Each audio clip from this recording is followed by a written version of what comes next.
अस्सलाम वालेकुम स्टूडेंट्स। आज हम लोग डिस्कस करेंगे chapter number 6 second year biology. ये हमारा ना एक टॉपिक कुछ है इसके रह गए थे। मैंने आप लोगों को इसका कुछ टॉपिक मैंने नहीं पढ़ाए थे चैप्टर नंबर 6 बिहेवियर के, तो इसको हम आज स्टडी करेंगे। तो इसके बाद फिर हम लोग चैप्टर नंबर 8 तक हम लोगों ने पढ़ लिया है। तो फिर उसके बाद हम चैप्टर नंबर 9 जो है वो स्टार्ट करेंगे। ये बार चैप्टर नंबर हम कुछ जो उसके टॉपिक हैं वो कंप्लीट कर लें। अच्छा, इसमें हम लोग जो है वो स्टडी कर रहे थे बिहेवियर में ना, हम लोग स्टडी कर रहे थे एग्जाम्पल्स ऑफ इंस्टिंक्ट बिहेवियर। ये ना ऐसा क्वेश्चन है जो पेपर में ना बहुत दफ़ा आ चुका है। इसको आप लाजमी आप लोगों ने जो है वो प्रिपेयर करना है। इसमें अगर आप बात करें ना, ये वाला जो है ना एग्जाम्पल ऑफ इंस्टिंक्ट बिहेवियर में टॉपिक था माइग्रेशन ऑफ सैल्मन। ये टॉपिक जो है we have discussed it already, इसको हम पहले पढ़ चुके हैं। ये मैंने आपसे डिस्कस कर लिया है। अच्छा ना, अक्सर स्टूडेंट्स को ना ये बात समझ नहीं आती कि अगर कोई सपोज के सैल्मन के अलावा जो अगर हम किसी इंस्टेंट की एग्जांपल देना चाह रहे हैं तो वो कौन सी एग्जांपल दें। इंस्टिंक्ट बिहेवियर होता है जो इनबॉर्न होता है, जो कि कोई आपको सिखाता नहीं है, आपको बाय बर्थ वो बिहेवियर जो है मिला होता है, और डिफरेंट जो ऑर्गेनिज्म है वो इस बिहेवियर को ना शो करते हैं। तो आप इसमें माइग्रेशन ऑफ सैल्मन के अलावा अपनी तरफ से कोई और एग्जांपल भी दे सकते हैं। इसमें मैंने आपके लिए कुछ एग्जांपल यहाँ पे कोड किए हैं। इसमें एक ना एग्जांपल आप दे सकते हैं, hanging and construction of nest by some birds. कुछ ना ऐसा परिंदे होते हैं, बर्ड्स की एक टाइप है यहाँ पे। बर्ड का नेम है बाया वीवर। ये ऐसा बर्ड है, इसकी तकरीबन जो है ना 100 स्पीशीज हैं। ये आप यानी कि एग्जांपल दे रहे हैं इंस्टिंक्ट इंस्टिंक्ट बिहेवियर के ना, आप एग्जांपल दे सकते हैं एनुअल पेपर में। ये कोई इसको गलत नहीं करेगा, क्योंकि हमारा जो है टॉपिक जो है हमारा ऐसा वाला बेस होता है। हम इसको जो है हम जहाँ से मर्जी इसको एग्जाम इसके आंसर जो है दे सकते हैं। तो एक बाया वीवर बर्ड है, इसकी 100 स्पीशीज हैं। ये जो है क्या करता है, कॉलोनीज बना के रहता है। 20 से 30 मेंबर होते हैं, और ये ना नेस्टिंग करते हैं। नेस्ट इनके घोंसला बनाते हैं ब्रीडिंग सीजन के अंदर। और इनका जो नेस्ट है ना, वो करीब होगा जहाँ पे वाटर हो, यहाँ पे जो है वो फूड के जो रिसोर्सेज हैं, खाना वगैरह करीब हो। और जहाँ पे नेस्ट को बनाने वाला जो मटेरियल है वो जितना करीब हो, तो ये वहाँ पे अपनी जो है ना नेस्टिंग करते हैं। ठीक है, नेस्टिंग करते किस तरह है, इनका जो नेस्ट है ना वो मेल जो होगा बर्ड वो बनाएगा, और ये कोई टहनियों के बीच में, ठीक है ना, या पत्तों के बीच में हैंगिंग जो है ना एक हैंग करता हुआ नेस्ट होगा। आप इसको नेट के ऊपर देख भी सकते हैं, इसको आप सर्च किया करें, बल्कि जो जिस तरह के टॉपिक होते हैं तो इसको आप देख भी सकते हैं कि ये जो है ना नेस्ट हैंग कर रहा होगा। और ये फीमेल जो होगी, जब बहुत सारे नेस्ट इस तरह मेल बना लेंगे इस तरह, फिर जो फीमेल जो होगी ना वो एक नेस्ट को जो है वो सिलेक्ट कर लेगी, और फिर वो अपना जो है पेयर बना लेगी किसी मेल बर्ड के साथ। और इस तरह फिर वो दोनों मिलके जो है वो अपनी जो है वो वहाँ पे अपना नेस्टिंग करने के बाद वहाँ पे जो है वो एग वगैरह ले करेगी, ठीक है ना, हैचिंग होगी वहाँ पे। और उनकी जो स्पीशीज है वो आगे कंटिन्यू रहेंगी। इसमें कह रहा है कि इसमें अब जितने भी descendants of these birds exhibit this behaviour, जितने भी अभी इस तरह के जितने भी ये बर्ड्स हैं, इन सब के अंदर ये बिहेवियर मौजूद है। और आगे जब न्यू इनके जो बेबीज होंगे, जो चिक्स होंगे, जब वो निकलेंगे तो वो खुद ब खुद जब वो बड़े होंगे तब वो भी यही बिहेवियर जो है ना वो रिपीट करेंगे, यानी कि वो ना ये नेस्टिंग करेंगे। तो इस तरह फिर जो है ना हम कह सकते हैं कि ये हमारे पास एक ऐसा इंस्टिंक्ट बिहेवियर है जो कि बर्ड्स के अंदर आप देख सकते हैं या देखा गया है माइग्रेशन ऑफ सैल्मन के अलावा भी। अच्छा, नेक्स्ट अगर हम बात करें, फिर यहाँ पे है जी डांसेस ऑफ बीज। बीज जो है ना, मक्खियाँ जो होती हैं शहद की, ये जो है ना एक इनका डांसिंग बिहेवियर है। तो डांसिंग बिहेवियर का मतलब ये नहीं कि ये जो है वो कोई डांस करती हैं। डांस एक्चुअली इनकी एक मूवमेंट है, ठीक है ना। उस मूवमेंट को हम लोगों ने जो हमने अपनी आसानी के लिए इसको डांसिंग बिहेवियर का नाम दे दिया है। इसमें जो वर्कर बीज जब वापस आती है ना, कोई फूड वगैरह को सर्च करके कि भाई फलां जगह पे जो है ना कोई फ्लावर्स वगैरह हैं या कोई गार्डन है वहाँ पे जहाँ से उनको फूड वगैरह जो है वो मिल सकती है, तो वो वापस आके जो है ना एक खास तरह का डांस करती हैं, एक खास तरह की मूवमेंट करती हैं, जिसको हम लोग वैगल डांस कहते हैं। वैगल डांस कहते हैं, ठीक है जी। तो इससे ये मूवमेंट किस तरह की होती है, यहाँ पे आपके सामने एक मैंने यहाँ पे ये एक लाइन ड्रॉ की हुई है। ये यानी कि इस तरह, यानी कि ऐसे ऐसे ऐसे और ऐसे जो है ना एक जो है वो मूवमेंट शो करेंगे, जिसको हम डांस का नाम देते हैं।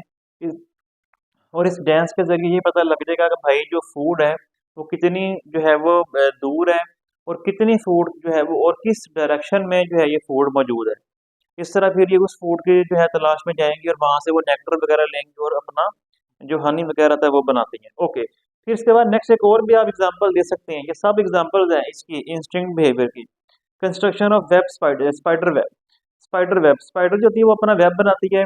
आप एक स्पीशीज जो है स्पाइडर की वो ले लें, उसकी जो भी स्पीशीज का कोई भी मेंबर जो होगा वो सेम वही जो है वेब बनाएगा। अगर आप उसको सेम इन्वायरमेंट दे रहे हैं तो वो उसी इन्वायरमेंट में सब के सब मेंबर एक ही स्पीशीज के स्पाइडर के एक ही तरह का जो है वो क्या बनाएंगे, वेब बना देंगे। तो ये भी एक उनका जो है ना, उनको किसी ने नहीं सिखाया, ये उनका इंस्टिंक्ट बिहेवियर है जो उनके जीन्स के अंदर मौजूद है, जेनेटिकली जो है उनके अंदर मौजूद है। तो ये बिहेवियर वो शो करते हैं। ओके, ये सब आपने कर लेना है। इसके बाद नेक्स्ट फिर जो है हमारे पास लर्निंग बिहेवियर है। लर्निंग बिहेवियर क्या कहता है, जिसमें कोई भी एनिमल जो है वो सीखता है, वो अपनी ज़िंदगी से सीखता है, अपने लाइफ के एक्सपीरियंस से सीखता है और सीखने के बाद वो बिहेवियर शो करता है। उसको हम लोग लर्निंग बिहेवियर कहते हैं। ना ये बिहेवियर ना तो हेरिडिटरी है ना ये इनबॉर्न है, ये वो अपने खुद से सीखता है इन्वायरमेंट से। और ये चीज़ जो वो सीखता है तो उसको अपने इन्वायरमेंट में रहने के काबिल भी बनाती है, मतलब कि वो अपने इन्वायरमेंट को अडॉप्ट करने में हेल्प करती है ये चीज़ जो वो सीखता है, लर्निंग करता है। ओके, ये जो लर्निंग है ना, ये उन एनिमल्स के अंदर ज़्यादा देखी गई है जिनका लाइफ स्पैन यानी कि ज़िंदगी ज़्यादा है, लंबी ज़िंदगी है और वो बड़ा डिवेल्प उनका नर्वस सिस्टम है, मतलब कि वो इंटेलिजेंट है, उनमें ये ज़्यादा देखा गया है सीखने वाली चीज़ें। क्योंकि हर एनिमल जो है सीखता नहीं है। अब एक डंकी है, उसको आप जितना मर्जी सिखा लें तो वो जो होगा वो उतना उसने उतना ही सीखना है जितना उसने सीखना है। तो मतलब ऐसे एनिमल्स जिनका नर्वस सिस्टम बहुत डेवलप है तो वो ज़्यादा से ज़्यादा जो है वो सीखेगा।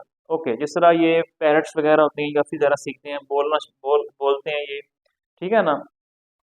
अच्छा, इसमें फिर जो है ना इसकी 6 कैटेगरीज हैं, लर्निंग की 6 कैटेगरी। यहाँ पे हम 2 को स्टडी करते हैं, बाकी हम इंशाल्लाह नेक्स्ट लेक्चर में स्टडी करेंगे। इसमें पहला है हैबिचुएशन। इसमें क्या होता है, इसमें जो है ना किसी भी एनिमल को ना हैबिट हो जाएगी किसी चीज़ का, ना मतलब वो उस चीज़ का आदी हो जाएगा, ठीक है ना। इसमें यहाँ पे दिखाया बताया कि एनिमल जो होगा वो ये बात समझ जाएगा या सीख जाएगा कि किस तरह इग्नोर कर देना है, यानी कि इग्नोर कर देना है उसको, उस पर ध्यान नहीं देना। एक ऐसा स्टिमुलस या ऐसा कोई सिग्नल जो उसको जो कि सही नहीं है, गलत है, और वो बार बार सिग्नल अगर उसको आता है तो वो उसको इग्नोर कर देगा। यानी कि सपोज कि जिस तरह कोई ऐसा इनके अंदर जो है, जिस तरह ये बुफलोज के अंदर देखा गया है, काउस के अंदर और स्क्विरल्स जो होती हैं, मैं आपको एग्जांपल देता हूँ। इनमें देखा गया है कि ये जो ऐसे एनिमल्स जो है ना, इन्हें इनको ये पता लग गया है कि भाई जो इंसान है ना, वो अगर इनके करीब आते हैं, इनके करीब रहते हैं या चलते फिरते हैं तो वो उनके लिए ना कोई खतरा नहीं है। तो ये जो है हम लोगों को यानी कि ह्यूमंस को कोई जो है ना इस चीज़ के वो आदी हो गए हैं, हैबिचुएशन उनको हो गई है कि हम उनके लिए कोई जो है डेंजरस ये चीज़ नहीं है, तो उन्होंने हमारे साथ रहना जो है सीख लिया है।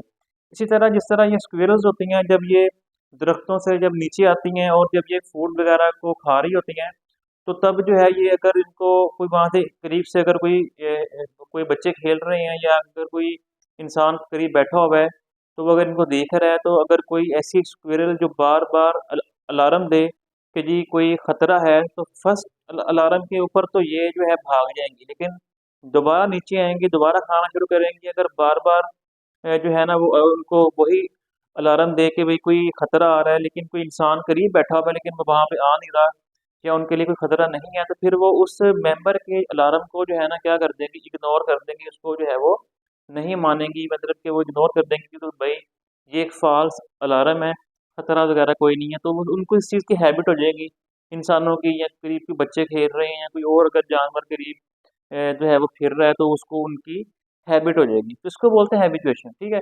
फिर है इम्प्रिंटिंग। इम्प्रिंटिंग में क्या होता है, इसमें जो वेरी यंग एनिमल्स होते हैं, अगर वो जिस चीज़ को सबसे पहले अपने सामने देखेंगे उसको जो है ना वो अपना जो है वो समझ लें मदर समझ लेंगे या अपने पेरेंट्स समझ लेंगे, उनके माइंड के ऊपर ये चीज़ प्रिंट हो जाएगी कि भाई जो चीज़ हमने पहले सबसे पहले देखी है, हैच एग से हैच होने के बाद या छोटे बिल्कुल जब वो होंगे, तो हो सकता है कि वो तो ऐसे ही बल्कि देखा गया है कि वो उसको अपना पेरेंट्स मानेंगे और उसको फॉलो करेंगे, ठीक है ना। तो ये इसमें सारा यही बताया हुआ है कि ये जो है बिहेवियर जो है वो बर्ड्स के अंदर, चिकन्स के अंदर, डक्स के अंदर और जो जीज होते हैं इनके अंदर देखा गया है।